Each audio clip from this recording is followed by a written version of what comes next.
Hello दोस्तों, स्वागत करता हूं मैं आपका Valmiki institute of accounts and technology में। Find output in C language की सीरीज में आज हम लोग देख रहे हैं क्वेश्चन 62।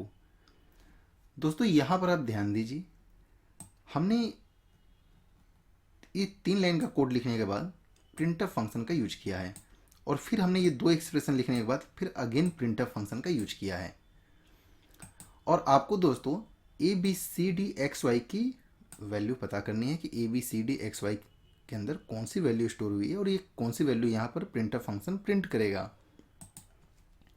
तो इस पूरे कोड को दोस्तों आप बहुत अच्छे से रीड पहले करिए एक बार और इसे ड्राई रन करने की कोशिश करिए। और ड्राई रन करने के बाद आप एक कॉपी पेन की हेल्प से आप इन सभी वैल्यू को राइट डाउन कर लीजिए। चूँकि दोस्तों मैं आपको कोई ऑप्शन नहीं देता हूँ, इसलिए मैं आपसे कर रहा हूँ कि आप इन सभी की A B C D X Y की वैल्यू को कहीं पर आप लिख लें। और ऑप्शन देने से दोस्तों एक नुकसान होता है स्टूडेंट्स का कि वो उन ऑप्शंस के ऊपर डिपेंड हो जाता है कि इन्हीं चार में से कोई एक सही होगा, और बहुत से स्टूडेंट्स तो उसको तुक्का ही मारते हैं। तो इसलिए मैंने ऑप्शन देना बंद कर दिया है। अपने शुरुआत के कुछ क्वेश्चंस में मैंने ऑप्शंस दिए थे, लेकिन अब दोस्तों आप इसे राइट डाउन करिए और अब जो भी वैल्यू आप लिखेंगे यकीनन वो आपके द्वारा सॉल्व किया हुआ होगा। तो चलिए आप इस स्क्रीन को थोड़ी देर के लिए पॉज करिए और जब तक आप इसका आउटपुट ना सोच लें तब तक आप इसे आगे प्ले ना करें, और जब आप इसका आउटपुट पूरा लिख लें तब आप इसे आगे प्ले करें और मेरा एक्सप्लेनेशन आप ध्यान से सुनें। तो उम्मीद करता हूं दोस्तों कि अब तक आपने इसका आउटपुट सोच लिया होगा और अब मैं आपको इसे लाइन बाय लाइन एक्सप्लेन करके बताने वाला हूं। लेकिन उससे पहले दोस्तों, यदि आप फर्स्ट टाइम हमारे इस चैनल पर आए हैं तो आप हमारे इस चैनल को ज़रूर सब्सक्राइब कर लें और साथ ही बेल आइकॉन को प्रेस कर दें। और दोस्तों अगर ये वीडियो अच्छी लगे तो अपने दोस्तों के बीच में इसे शेयर करना ना भूलें। तो दोस्तों यहाँ पर देखिए, हमने इंटीजर डेटा टाइप के A B C D X और वाई हमने 6 वेरिएबल यहाँ डिक्लेयर किए हैं, जिसमें ए बी सी डी यानी ए के अंदर 3, बी के अंदर 4, सी के अंदर 3 और डी के अंदर 4 हमने इनिशलाइज कर दिया है। इनिशलाइज इसलिए मैं दोस्तों इसको बोलता हूँ कि जब भी हम लोग किसी वेरिएबल के डिक्लेरेशन के टाइम में उसमें कोई वैल्यू इनिशलाइज करते हैं तो यहाँ पर हम उसे असाइन नहीं करते हैं। तो यहाँ पर हमने इतना इनिशलाइज कर दिया है दोस्तों। एक्स और वाई के अंदर अभी भी हमारी गार्बेज वैल्यू है, तो हमें यहाँ पर एक्स की वैल्यू पता करने के लिए इस एक्सप्रेशन को सॉल्व करना होगा और वाई की वैल्यू पता करने के लिए इस एक्सप्रेशन को सॉल्व करना होगा। और एट द लास्ट इस प्रिंटर फंक्शन में हमने A B C D X और वाई की वैल्यू को प्रिंट कराया है। तो अभी हम यहाँ का आउटपुट पता करेंगे दोस्तों। अभी हम पहले प्रिंटअप का आउटपुट पता करेंगे, उसके बाद हम इसे सॉल्व करेंगे। तो पहले हम दोस्तों इसे सॉल्व करते हैं, फिर इसे सॉल्व करते हैं। तो यहाँ पर ऊपर कमेंट सेक्शन में मैं इसे पेस्ट कर लेता हूँ एक्स का एक्सप्रेशन, जैसे कि मैं कमेंट सेक्शन में दोस्तों हमेशा आपको बताता हूँ। लेकिन उसके पहले दोस्तों मुझे A B C D X और वाई की वैल्यू भी यहाँ राइट डाउन करनी होगी। मैं लिख देता हूँ ए की वैल्यू कितनी है 3, बी की वैल्यू कितनी है 4, सी की कितनी है 3 और डी की 4। एक्स की वैल्यू हमें नहीं पता है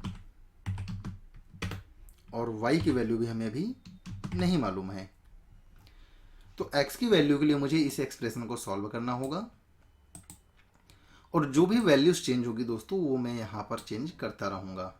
इसलिए फाइनली हमारा जो रिजल्ट होगा वो यही होगा इस प्रिंटअप के लिए अभी। उसके बाद फिर ये दूसरे प्रिंटअप के लिए हम लोग फिर इसका दूसरा रिजल्ट देखेंगे। या दोस्तों इसे मैं जो है कि एक लाइन में कर देता हूँ तो थोड़ा आपको समझने में आसानी होगी। और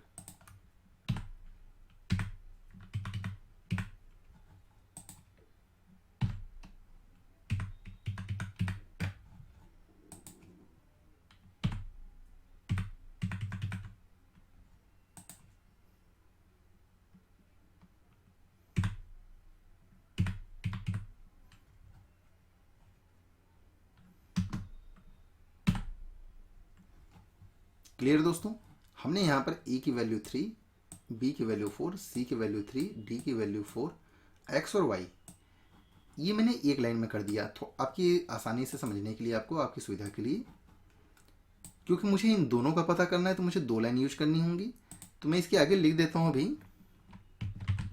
फर्स्ट प्रिंटफ।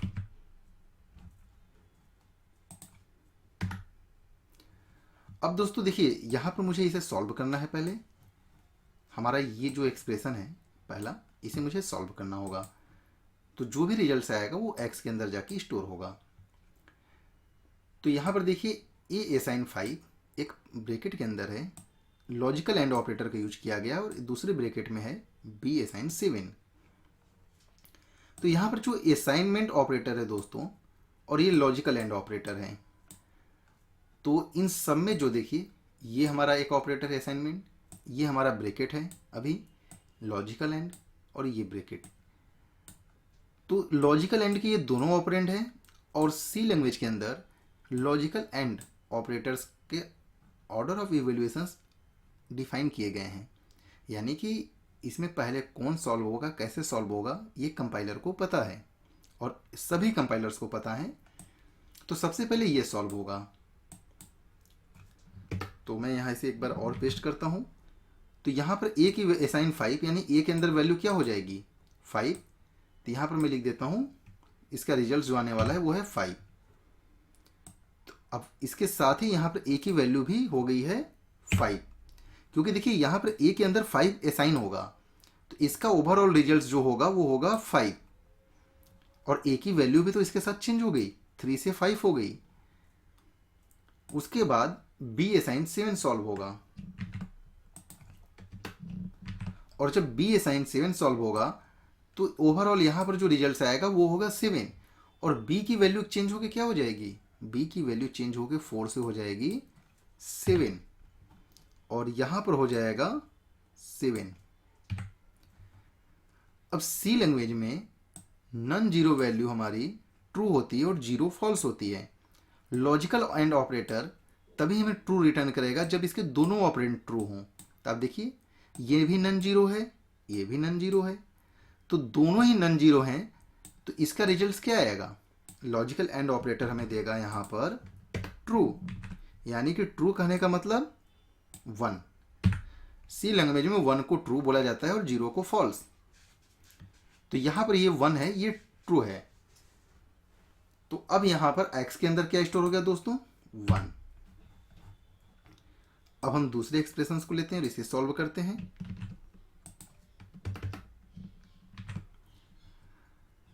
और इसे एक बार मैं नीचे यहां पेस्ट कर देता हूं। यहां पर देखिए ये लॉजिकल और ऑपरेटर है, यहां पर देखिए असाइनमेंट है, ये लॉजिकल और के पहला ऑपरेंड और दूसरा ऑपरेंड है। तो जब सी असाइन 5 सॉल्व होगा तो ओवरऑल यहां पर क्या रिजल्ट हमें मिलेगा 5। तो सी की वैल्यू 3 से हो जाएगी कितनी 5, क्योंकि सी के अंदर तो 5 स्टोर हो गया, यहां देखिए ऊपर, और यहां पर 5। अब इसके बाद इसका जो ओवरऑल रिजल्ट आएगा वो होगा, ये लॉजिकल और ऑपरेटर जो अब रिजल्ट देगा वो होगा 1, यानी ये पूरा रिप्लेस हो जाएगा 1 से। अब आप सोच रहे होंगे कि ये क्यों नहीं सॉल्व हुआ, इसे भी तो सॉल्व होना चाहिए, डी की वैल्यू भी तो चेंज होनी चाहिए 8 से। दोस्तों डी की वैल्यू नहीं चेंज होगी। ऐसा इसलिए दोस्तों कि लॉजिकल और ऑपरेटर को यदि पहला ऑपरेंड ट्रू मिल जाता है तो वो दूसरे को इवेलुएट नहीं करता है। यानी यहाँ पर ये 5 जो है नॉन जीरो है, नॉन जीरो यानी ये ट्रू है, और जब पहला ही ऑपरेंड ट्रू हो गया तो दूसरे को ये देखता ही नहीं है, इसे इवेलुएट ही नहीं करेगा। इसीलिए दोस्तों ये जो है डी की वैल्यू चेंज नहीं होगी, और ओवरऑल यहाँ पर जो रिजल्ट्स अब आ जाएगा पहला ऑपरेंड ट्रू होने की वजह से 1, यानी y के अंदर भी क्या स्टोर हो जाएगा 1। तो दोस्तों हमें देखिए x की वैल्यू भी फाइंड आउट हो गई, y की भी हो गई। तो जो पहला हमारा ये प्रिंटअप हमें देगा वो होगा 5 7 5 4 1 और 1। क्लियर दोस्तों। अब इसके बाद हम लोग यहां पर इसी लाइन को कॉपी करते हैं एक बार और यहां पर नीचे हम लोग पेस्ट करते हैं, और यहां पर हम लोग लिख देते हैं सेकेंड प्रिंटअप। लेकिन सेकेंड प्रिंटअप के लिए भी ए की वैल्यू वही होगी दोस्तों, क्योंकि देखिए इसके बाद तुरंत फिर एक एक्सप्रेशन है, तो इसमें ए की वैल्यू तो अब हमारी यही यूज होगी ना, वैल्यू चेंज नहीं होगी। आप ये कन्फ्यूजन में मत पड़िएगा। तो यहाँ पर दोस्तों ये चीज़ें देख लीजिए कि हम अब हमारी ए की वैल्यू ये है, बी की ये, सी की, डी की, एक्स की, वाई की। तो पहला प्रिंटअप तो ये आउटपुट हमें देगा, दूसरा प्रिंटअप अभी हमें क्या आउटपुट देगा ये भी हमें पता नहीं है, क्योंकि इसकी वैल्यू चेंज हो सकती है। तो या इसको दोस्तों मैं यहाँ से इसको कट करके मैं इस फर्स्ट प्रिंटअप के नीचे लिख देता हूँ।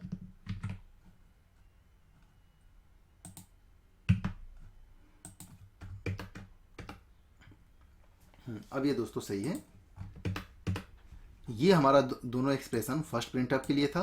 अब हम सेकेंड प्रिंटअप का एक्सप्रेशन यहाँ से कॉपी करते हैं, ये वाला, और अब हम इसे सॉल्व करते हैं।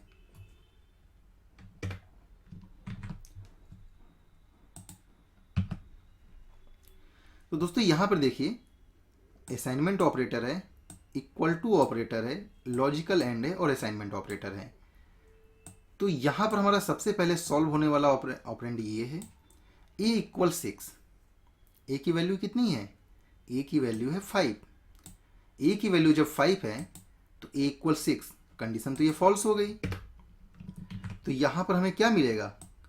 जब कंडीशन फॉल्स हो गई यानी कि हमें रिजल्ट मिलेगा 0। और जब ये पहला ही ऑपरेंड फॉल्स हो गया, यानी पहला ही रिजल्ट हमारा फॉल्स हो गया, तो लॉजिकल एंड ऑपरेटर इसे इवेलुएट नहीं करेगा, यानी बी की वैल्यू अब चेंज नहीं होगी। क्लियर दोस्तों? पहला ऑपरेंड फॉल्स हो गया तो लॉजिकल एंड ऑपरेटर दूसरे को देखता ही नहीं है, इवेलुएट ही नहीं करेगा। तो ओवरऑल जो हमारा रिजल्ट आएगा एक्स का, वो क्या आएगा? वो होगा, ये पूरा रिजल्ट सब हमारा हो जाएगा 0, यानी रिजल्ट हमें मिल जाएगा फॉल्स। अब हम दूसरे y को देखते हैं, इस एक्सप्रेशन को।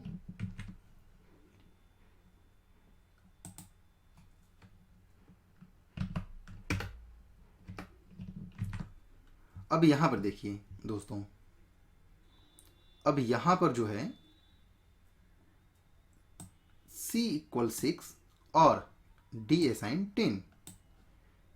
तो यहां पर दोस्तों आप ध्यान से समझिएगा, क्योंकि यहां पर जो लॉजिकल एंड ऑपरेटर था, पहला ऑपरेंड फॉल्स हो जाने के बाद दूसरे को इवेलुएट नहीं करता है, जबकि लॉजिकल और पहला ऑपरेंड फॉल्स हो जाएगा तो दूसरे को जरूर चेक करेगा।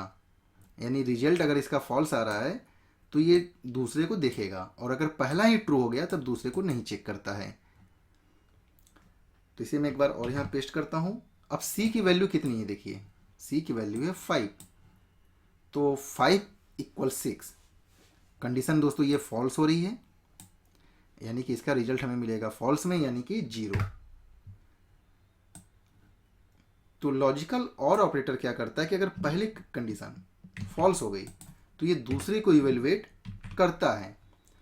अब यहाँ पर देखिए d असाइन 10, तो ये d के अंदर जो है अब 10 जाके स्टोर हो जाएगा, तो d की वैल्यू हो जाएगी यहाँ पर अब चेंज, और ये हो जाएगा 10 दूसरे प्रिंटअप के लिए। और ओवरऑल यहाँ पर जो हमें रिजल्ट मिलेगा वो होगा 10। और अब यहाँ पर जब हमें 10 मिल रहा है तो 10 का मतलब है दोस्तों कि ये हमारा ट्रू है, और जब हमारा ये दूसरा रिजल्ट ट्रू है तो ओवरऑल इसका जो रिजल्ट आएगा वो होगा ट्रू, यानी 1। यानी y के अंदर 1 स्टोर होगा और x के अंदर 0। तो यहाँ पर मैं इसको 0 कर देता हूँ x के अंदर और y के अंदर 1। तो सेकेंड प्रिंटअप हमारी ये वैल्यू प्रिंट करेगा और फर्स्ट प्रिंटअप हमारी ये वैल्यू प्रिंट करेगा। तो चलिए एक बार मैं इसे बिल्ड एंड रन करके देखता हूँ इसका आउटपुट क्या आता है।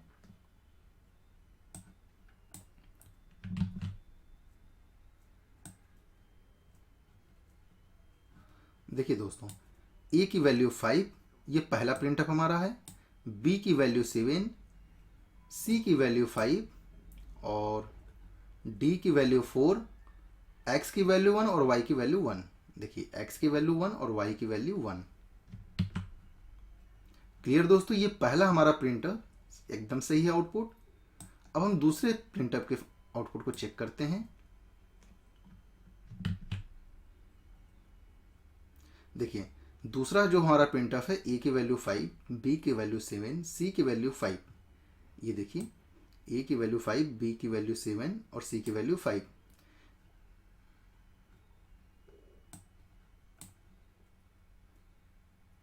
अब देखिए डी की वैल्यू 10, एक्स की वैल्यू 0 और वाई की वैल्यू 1। यानी कि दोस्तों हमारे ये जो आउटपुट आया है दोनों ही प्रिंटअप के, वो एकदम परफेक्ट हैं। हो सकता है दोस्तों आपको थोड़ा सा ऑपरेटर्स में कन्फ्यूजन हो रही हो कि ऐसा क्यों हो रहा है आउटपुट में। तो इसके लिए दोस्तों मैं आपको इसीलिए मैं बार बार एडवाइस कर रहा हूँ कि आप हमारे सी लैंग्वेज बिगिनर लेवल के कोर्स को ज़रूर परचेज करें दोस्तों। ये पूरा कोर्स हमारा हिंदी में है और बहुत ही डेप्थ में मैंने इसे कवर किया है। यकीन मानिए इस कोर्स को करने के बाद आपको बहुत सी ऐसी डीपली नॉलेज मिलेंगी जो आपको कॉलेज में नहीं मिलती हैं या आप यूट्यूब चैनल पे इसे नहीं सीख सकते हैं। और इस कोर्स को परचेज करने के लिए दोस्तों आप हमारे वेबसाइट www.valmiki.it.com पर एक बार दोस्तों आप ज़रूर विजिट करें। यहाँ पर बहुत सारे कोर्सेज हैं सी लैंग्वेज से रिलेटेड और बहुत ही कम प्राइसेस में है दोस्तों। या आप हमारे कॉन्टैक्ट नंबर 7991272563 या 7991272564 या 7991272565 पर संपर्क करें।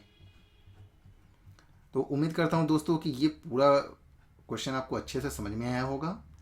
और अगर फिर भी कोई डाउट्स है दोस्तों तो आप हमें कमेंट्स ज़रूर करें। और ये वीडियो अगर अच्छी लगी है दोस्तों तो अपने दोस्तों के बीच में इसे ज़रूर शेयर करें।